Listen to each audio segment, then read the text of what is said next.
What is sensory writing? Hi, I'm Jennifer L. Kelly, middle school language arts teacher, professor of education, and author of the Lucia Chronicles.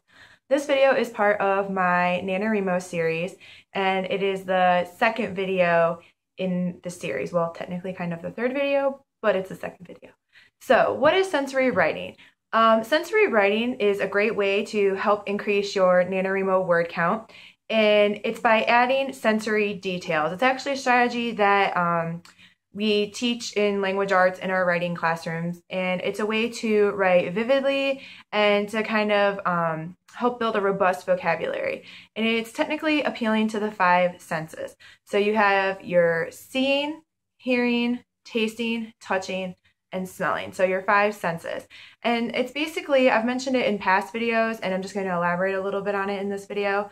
And instead of saying something like, I walked into the room and had a conversation with my friend, you would say something about what are you seeing in the room? Are you seeing the light spill from the window and casting shadows? What are you hearing in the room? Are you hearing thunder outside because it's raining? Are you hearing the crash and boom and crack of thunder? What are you smelling? Do you smell the familiar scent of lavender because of the candles in the room? Or are you entering a kitchen and you smell your mother's banana bread infiltrating your senses when you enter into the kitchen? Is it the smell of someone's familiar perfume that makes you think of your grandmother or something like that? So that's seeing and hearing and smelling. And then tasting.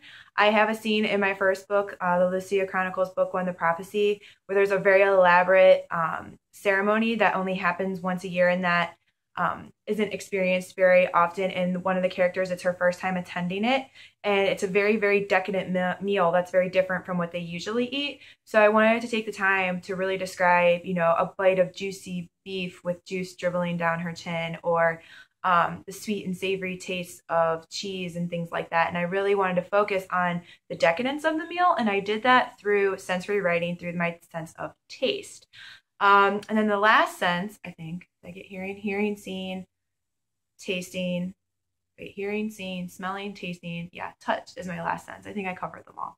Is, the sense of touch. I touched the blanket. Well, how did the blanket feel? Was it a crisp blanket, a soft blanket, a stiff blanket? Was it a wool blanket, warm blanket, cool to the touch? Your sense of touch is really important.